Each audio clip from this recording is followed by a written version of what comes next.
Look out! It's a Sparrow Pictures. Snipit. You brought up a question. Yeah, because I was saying, we were talking about it yesterday, and I didn't realize until after we started discussing everything, is you were going, I wonder what the filmmaker's intent was on the moral of the story.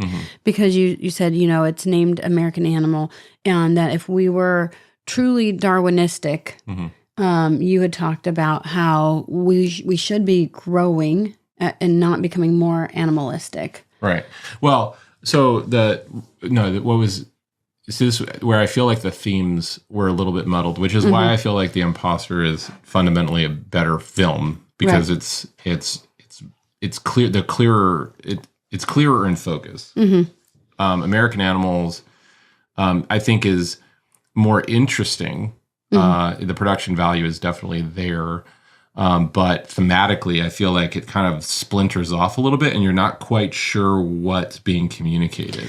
And so, like, for example, the primary book that these guys are going after is this big. There were these, actually, it was several of them. There was like 3 or 4 of these big, lithograph kind of books that had these gigantic Audubon prints, and they were on display in this case, and there was this just very rare collection in a university library. And so they were going after these books. But then there was also, they mentioned several times, there was an original first edition copy of The Origin of the Species, which is obviously Darwin's book, right? So, and the quote at the beginning of the film was from Darwin, Origin of the Species. And so and it was mentioned a couple of different times.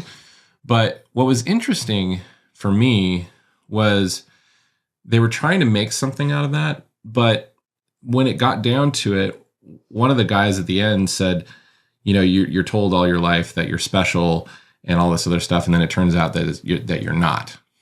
Right. And this was this guy in the interview. Now, he can say whatever he wants. I mean, that's his belief system.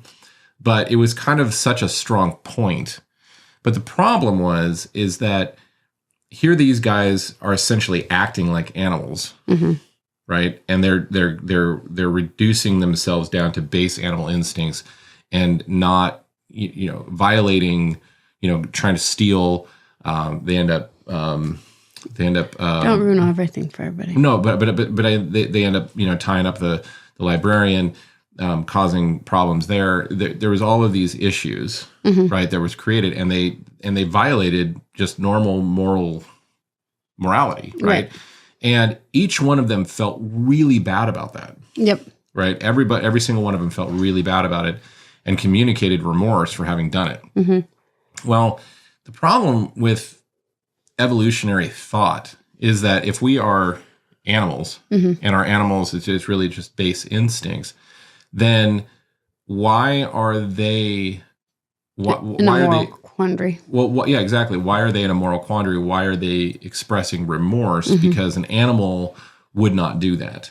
So therefore, it was showing that it was demonstrating that actually we're higher than the animals, that we aren't animals, and yet it was interesting because it felt like that's what the story wanted to communicate. But the director seemed to have different belief systems and was kind of pushing it in a different direction. So it ultimately ended up kind of feeling a little clunky for me. Not just because that's not what not just because that's not what I believe, right? It's like, I'm okay with, like, if somebody can express a holistic view of their belief system and give me something to discuss and talk about it and at least make cognitive sense, I'm good with whatever. You know what I mean? You believe. But I may not agree with it, but I'll appreciate your point. But the problem with this one was that it felt like the story itself